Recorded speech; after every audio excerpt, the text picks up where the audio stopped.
जो खैरात में मिलती कामयाबी तो हर शख्स कामयाब होता। जो खैरात में मिलती कामयाबी तो हर शख्स कामयाब होता। फिर कदर ना होती किसी हुनर की। फिर कदर ना होती किसी हुनर की और ना हर शख्स लाजवाब होता। इन्हीं पंक्तियों के साथ में मैं एसपी ठाकुर आप सभी का हार्दिक वंदन करता हूँ। दोस्तों, आज वीडियो में बात करने वाले हैं भारतीय संविधान के महत्वपूर्ण अनुच्छेद। भारतीय संविधान के महत्वपूर्ण अनुच्छेद 19 से लेकर 24 तक, जिनको ट्रिक के माध्यम से विस्तार पूर्वक जानेंगे। जिसमें बात करेंगे स्वतंत्रता का अधिकार, मतलब कि अनुच्छेद 19 से लेकर 22 तक, और दूसरा शोषण के विरुद्ध अधिकार, आर्टिकल 23 और 24। इनको बहुत ही ज़्यादा विस्तार पूर्वक जानेंगे। साथ ही इसमें ऐसे अनोखे तथ्य लेकर आया हूँ जो आपकी प्रतियोगी परीक्षाओं हेतु बहुत ही महत्वपूर्ण रहने वाले हैं। तो वीडियो को बिना स्किप करे एंड तक देखिएगा। तो चलिए दोस्तों, वीडियो करते हैं शुरू। सबसे पहले आपको इसमें ट्रिक याद रखनी है। कौन सी ट्रिक याद रखनी है? आपको ट्रिक याद रखनी है कि 6 अपराध करोगे तो प्राणों को बालक तथा कुछ मानव कारखाने में कैद कर देंगे। कौन सी ट्रिक है कि अगर आप 6 अपराध करोगे तो आपके प्राणों को कौन कौन, बालक और कुछ मानव मिलकर के कहाँ पर कैद कर देंगे? कारखाने में कैद कर देंगे। गारंटी है, अगर आपने ये ट्रिक अच्छे से 1-2 बार प्रैक्टिस कर ली तो आपको अनुच्छेद 19 से लेकर 24 तक बहुत ही आसान तरीके से याद रहने वाले हैं। तो चलिए दोस्तों, इनको आप एक एक करके जान लेते हैं। तो सबसे पहले 6, तो 6 से आपका क्या आ जाएगा? अनुच्छेद 19 आ जाएगा, जिसमें 6 प्रकार की स्वतंत्रताओं का वर्णन किया गया है। इसके बाद अपराध, तो अपराध से आपका अनुच्छेद 20 आ जाएगा। और दोस्तों, मैं आपको बता दूं कि ट्रिक में सिर्फ जो अनुच्छेद से संबंधित एक ही महत्वपूर्ण शब्द है उसको मैंने मेंशन किया हुआ है, जिससे आपको अनुच्छेद याद करने में बहुत ही ज़्यादा आसानी रहने वाली है। तो अपराध से क्या जाएगा कि अपराध एवं दोष सिद्धि से संबंधित कुछ प्रावधान आपको अनुच्छेद 20 में दिए गए हैं। इसके बाद प्राणों, तो प्राणों से क्या आ जाएगा? अनुच्छेद 21 आ जाएगा। प्राणों, प्राण एवं दैहिक जो स्वतंत्रता का अधिकार दिया गया है वह अनुच्छेद 21 में ही दिया गया है। अभी इनको विस्तार पूर्वक जानेंगे। इसके बाद बालक, तो बालक से आपका अनुच्छेद 21 का आ जाएगा, जिसमें 6 से 14 वर्ष के बालकों को निःशुल्क एवं अनिवार्य शिक्षा देना राज्य का दायित्व होगा, इसकी बात की गई है। इसके बाद कुछ, तो कुछ से आपका क्या आ जाएगा? अनुच्छेद 22 आ जाएगा, जिसमें आपको कुछ दशाओं में संरक्षण दिया गया है। अभी इनको विस्तार पूर्वक जानेंगे। इसके बाद नेक्स्ट मानव, तो मानव से आपका अनुच्छेद 23 आ जाएगा, जिसमें मानव के दुर्व्यापार तथा बलात्श्रम पर प्रतिबंध की चर्चा की गई है। इसके बाद कारखाने, तो कारखाने से आपका अनुच्छेद 24 आ जाएगा, जिसमें 14 वर्ष के कम उम्र के बालकों को कारखाने में काम करने पर प्रतिबंध लगाया गया है। तो चलिए दोस्तों, अब इनको विस्तार पूर्वक देख लेते हैं। तो इसमें आपको कौन सी ट्रिक याद रखनी है कि अपराध करोगे तो प्राणों को बालक तथा कुछ मानव मिलकर कारखाने में कैद कर देंगे। तो इनको अब एक एक करके विस्तार पूर्वक देख लेते हैं। सबसे पहले बात आती है अनुच्छेद 19 की। अनुच्छेद 19 में आपको एक फैक्ट याद रखना है कि जो अनुच्छेद 19 है इसको संविधान का मेरुदंड या रीढ़ कहते हैं। तो संविधान की रीढ़ कौन से अनुच्छेद को कहा जाता है? अनुच्छेद 19 को कहा जाता है। अब अनुच्छेद 19 में इसमें 6 प्रकार की स्वतंत्रताओं का जो वर्णन है वह मिलता है। तो ये आपको 6 प्रकार की स्वतंत्रताएं अनुच्छेद 19 के विभिन्न पार्टों में दी गई हैं। अब इनको भी मैं आपको एक थीम के माध्यम से याद करवाने की कोशिश करता हूँ कि देखो, ये स्वाभाविक सी बात है कि अगर आप बोलना सीख जाओगे तो भीड़ इकट्ठा होगी, सभा बन जाएगी। ठीक है, सभा बनेगी तो सभा में फिर आप संगठन डिवाइड कर दोगे, और अगर आपको संगठन बनाना है तो आपको घूमना पड़ेगा, तो संगठन जगह जगह जाकर घूमेंगे। और अगर आप घूमोगे कहीं पर तो फिर आप थक जाओगे, थक जाओगे तो फिर आपको आराम करना पड़ेगा, तो आराम करने के लिए आपको बसना पड़ेगा। अगर आप कहीं पर बसते हो फिर आपके लिए संपत्ति की ज़रूरत होगी, पैसों की ज़रूरत होगी, तो पैसे अनिवार्य हैं। और अगर आप पैसे इकट्ठा करोगे तो उसके लिए कोई किसकी ज़रूरत पड़ेगी, व्यवसाय की ज़रूरत पड़ेगी। तो ये आपको ऐसी थीम बना के याद रखना। तो आपको जो अनुच्छेद 19 में जितनी भी प्रकार की स्वतंत्रताओं का वर्णन है वह सभी आसानी से याद रहने वाली हैं। तो सबसे पहले अनुच्छेद 19 का 1, इसमें क्या है कि वाक एवं अभिव्यक्ति की स्वतंत्रता। तो आपको बोलने की जो स्वतंत्रता प्रदान करता है वह कौन सा अनुच्छेद प्रदान करता है, 19 का 1। इसी के तहत आप झंडा जो लहराते हो लहरा सकते हो, पुतला जला सकते हो, इसी के तहत ये आप सभी को स्वतंत्रताएं प्रदान की गई हैं।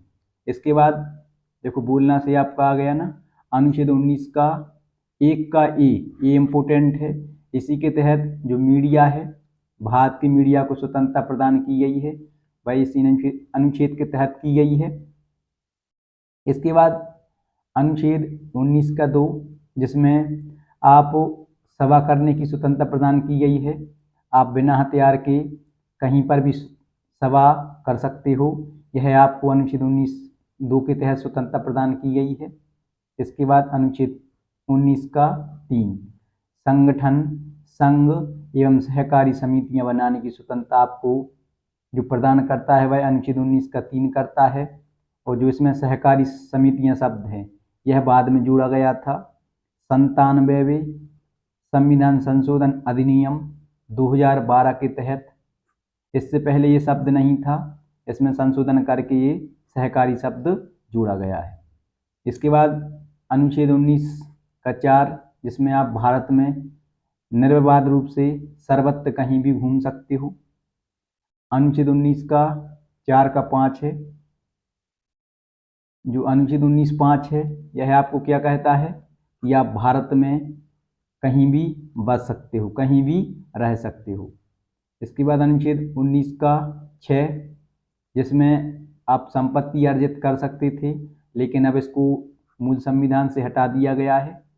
44वें संविधान संशोधन अधिनियम 1978 के द्वारा अब इसको मूल संविधान से हटा करके क्या सिर्फ इसको विधिक अधिकार बना दिया गया है। ये भी आप याद रखोगे। यह कौन से संविधान में वर्णित था, कौन से अनुच्छेद में, तो स्वतंत्रताओं में अनुच्छेद 19 के 6 में, और यह एक संपत्ति का अधिकार भी हुआ करता था, अनुच्छेद 31। उसको भी इसी संविधान संशोधन अधिनियम के द्वारा हटाया गया था। इसके बाद आपका आता है अनुच्छेद 19 का 7, जिसमें आप भारत में कहीं पर भी व्यवसाय कर सकते हो, तो अब इसको हटा दिया गया है। तो अब सिर्फ संविधान में कितनी 19 के तहत आपको स्वतंत्रताएं प्रदान हैं, 6 प्रकार की स्वतंत्रताएं प्रदान करता है। तो आप समझ सकते हो कि इन्हीं सब आधारों के परिणाम स्वरूप आर्टिकल 19 को संविधान का मेरुदंड या रीढ़ कहते हैं। तो देखिए मैंने आपको बताया था कि 97वें संविधान संशोधन अधिनियम 2012 के द्वारा सहकारी समितियां शब्द जोड़ा गया था। ये फैक्ट आप याद रखोगे। इसके बाद नेक्स्ट है अनुच्छेद 20।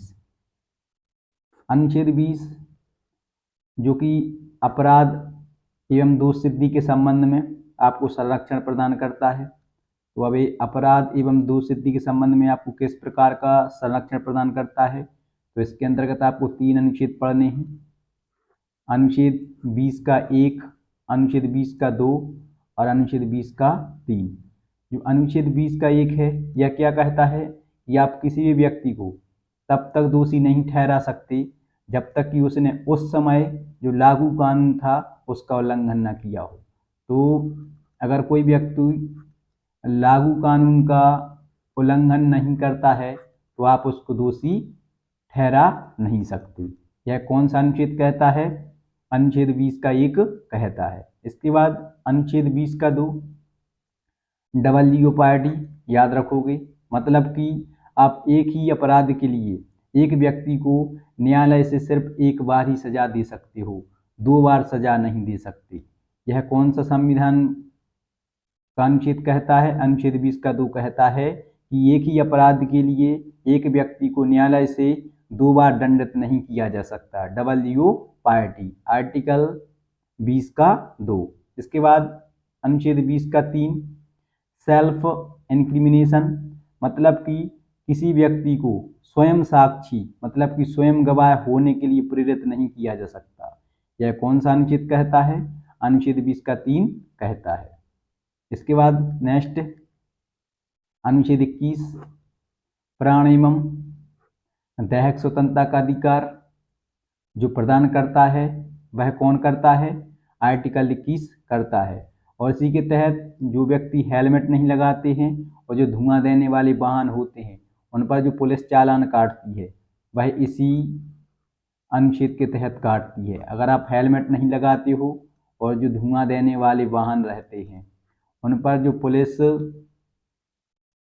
चालान काटती है वह इसी अनुच्छेद के तहत काटती है। कौन से अनुच्छेद के तहत? अनुच्छेद 21 के तहत। और इसी में आपको राइट टू प्राइवेसी का अधिकार भी है, निजता का अधिकार, जो कि आप एक मौलिक अधिकार बना दिया गया है, निजता का अधिकार। तो जो निजता का अधिकार की चर्चा की गई है वह भारतीय संविधान के कौन से अनुच्छेद में की गई है? 21 में की गई है। और इसको कब जोड़ा गया था?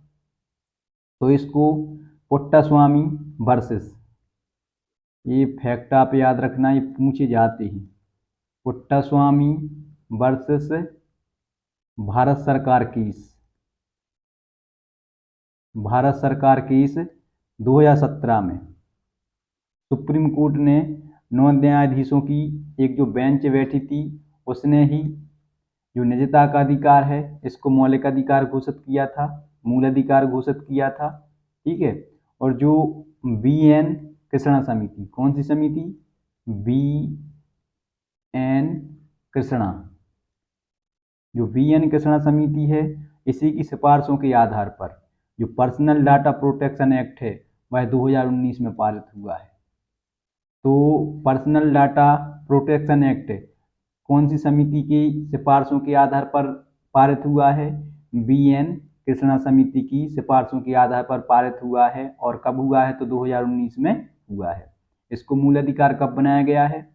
2017 में 9 जजों की बेंच बैठी थी, उसने इसको मूल अधिकार घोषित किया है। अब इसके बाद नेक्स्ट है अनुच्छेद 21 का जिसमें क्या है कि बालकों से तात्पर्य जो 6 से 14 वर्ष के बालक हैं इनको निःशुल्क एवं अनिवार्य शिक्षा प्रदान करना किसका दायित्व होगा? राज्य का दायित्व होगा। राज्य से यहाँ पर तात्पर्य है देश, और राज्य से देश के अंदर जो राज्य आते हैं उनका यह दायित्व है कि जो 6 से 14 वर्ष के बालक हैं उनको निःशुल्क एवं अनिवार्य शिक्षा प्रदान करना राज्य का दायित्व है। क्योंकि यह मूल संविधान में नहीं था, इसको ऐड किया गया है। तो आप जानते हो कि संविधान में अगर कोई चीज़ ऐड करनी है या फिर उसको हटाना है तो उसके लिए कोई ना कोई संविधान संशोधन करना अनिवार्य है। तो इसको 86वें संविधान संशोधन अधिनियम 2002 के द्वारा जोड़ा गया था। तो यही फैक्ट आप याद रखोगे कि जो भारतीय संविधान में अनुच्छेद 21 का है वह किस संविधान संशोधन अधिनियम के तहत जोड़ा गया था? तो 86वें संविधान संशोधन अधिनियम 2002 के द्वारा जोड़ा गया था। दोस्तों, इसके लिए एक विशेष प्रावधान आया था। कब? 19 कृष्णन, जो 19 कृष्णन थे वह आंध्र प्रदेश राज्य केस 1993 में सुप्रीम कोर्ट ने कहा था कि जो आर्टिकल 21 है वह भारतीय नागरिकों को शिक्षा के मौलिक अधिकार की गारंटी देता है। तो शिक्षा के मौलिक अधिकार की गारंटी कौन सा अनुच्छेद देता था? आर्टिकल 21 देता था। और मैं आपको बता दूं कि नोट में याद रखना कि जो अनुच्छेद 20 और 21 हैं इनको आपातकाल के दौरान राष्ट्रपति निलंबित नहीं करते। बाकी जितने भी अनुच्छेद आपके मौलिक अधिकार हैं वह आर्टिकल 358 के तहत राष्ट्रपति निलंबित कर देते हैं, सिवाय किसके? आर्टिकल 20 और 21 के। तो तो यह भी क्वेश्चन कभी कभार पूछा जाता है, तो ये भी आप याद रखोगे। इसके बाद बात करते हैं अनुच्छेद 22। अनुच्छेद 22 जो कि कुछ दशाओं में गिरफ्तारी एवं निरोध से आपको संरक्षण प्रदान करता है। तो कुछ दशाओं से इसमें आपको 3 शर्तें, यह संविधान का अनुच्छेद 22 आपको 3 शर्तें प्रदान करता है। पहली कि गिरफ्तार किए गए व्यक्ति को वारंट मतलब कि कारण से अवगत कराया जाए कि अगर आप उसको गिरफ्तार कर रहे हो तो किस कारण से कर रहे हो। इसके बाद दूसरा आता है इसी में कि जो उस व्यक्ति को आपने गिरफ्तार किया है उसको 24 घंटे के अंदर, कितने घंटे के अंदर, 24 घंटे के अंदर सशरीर, ऐसा सशरीर जो न्यायालय होता है, जो निकटतम मजिस्ट्रेट होता है, उसके यहाँ आपको प्रस्तुत करना होता है। और तीसरा है कि जिस भी व्यक्ति को गिरफ्तार किया गया है वह अपना मन का वकील रख सकता है। तो ये आपको 3 प्रकार के संरक्षण प्रदान करता है। कौन? आर्टिकल 22। गिरफ्तार किए गए व्यक्ति को कारण से अवगत किया जाए कि किस कारण से आप उसको गिरफ्तार कर रहे हो। अगर गिरफ्तार कर लिया गया है तो उसको 24 घंटे के अंदर निकटतम न्यायालय के मजिस्ट्रेट के पास में सशरीर प्रस्तुत किया जाए। और तीसरी शर्त है कि गिरफ्तार किए गए व्यक्ति को अपने मन का वकील रखने की स्वतंत्रता प्रदान करता है। कौन सा अनुच्छेद? अनुच्छेद 22। इसके बाद अनुच्छेद 23। अनुच्छेद 23 क्या कहता है कि मानव के दुर्व्यापार, मतलब दुर्व्यापार से तात्पर्य है कि महिलाओं एवं बच्चों का खरीदा और बेचा जाना, तथा बलाश्रम मतलब कि बंधुआ मजदूरी पर प्रतिबंध। तो बंधुआ मजदूरी पर प्रतिबंध कौन सा अनुच्छेद लगाता है? अनुच्छेद 23 लगाता है। ठीक है। इसके बाद अनुच्छेद 24। अनुच्छेद 24 ये भी याद रखना आप, ये दोनों अनुच्छेद शोषण के विरुद्ध मौलिक अधिकार है आपका। और इससे पहले बात की है 19 से लेकर 22 तक, वह आपका स्वतंत्रता का अधिकार था। तो जो अनुच्छेद 24 है यह 14 वर्ष से कम उम्र के बालकों को कारखानों पर काम पर नहीं लगाया जा सकता, मतलब कि बाल श्रम पर प्रतिबंध। तो बाल श्रम पर प्रतिबंध कौन सा अनुच्छेद लगाता है? अनुच्छेद 24 लगाता है। क्वेश्चन पूछा गया था यहाँ से कि कितने वर्ष के कम उम्र के बालकों को कारखानों पर काम पर नहीं लगाया जा सकता। तो 14 वर्ष से कम उम्र के बालकों को कारखानों में काम पर नहीं लगाया जा सकता, मतलब कि बाल श्रम पर प्रतिबंध। और बंधुआ मजदूरी पर प्रतिबंध तो आर्टिकल 23 कहता है। तो दोस्तों ये था आपका मौलिक अधिकारों में स्वतंत्रता का अधिकार तथा शोषण के विरुद्ध अधिकार, जिसमें अनुच्छेद 19 से लेकर 24 तक ट्रिक के माध्यम से बहुत ही विस्तार पूर्वक जाना। और दोस्तों अगर आप यहाँ तक आ गए हो तो ये हमारा व्हाट्सअप नंबर है जिस पे मैं आपको बिल्कुल फ्री में नोट्स अवेलेबल करवाता हूँ। 6265 43 90 90 6265 439090। और दोस्तों इससे पहले अनुच्छेदों पर मैं बहुत सारी वीडियो ट्रिक के माध्यम से लेकर डाल चुका हूँ, जिसने भी ना देखे हो तो प्लेलिस्ट बना हुआ है और डिस्क्रिप्शन में इसका लिंक दे दूंगा, तो जाकर देख लीजिएगा। आई होप, मैं आशा करता हूँ कि आप सभी के लिए जानकारी अच्छी लगी होगी। अगर आप सभी के लिए जानकारी अच्छी लगी हो तो वीडियो को लाइक और चैनल को सब्सक्राइब कीजिएगा। मिलते हैं आप सभी को नेक्स्ट वीडियो में, तब तक आप सभी के लिए जय हिंद।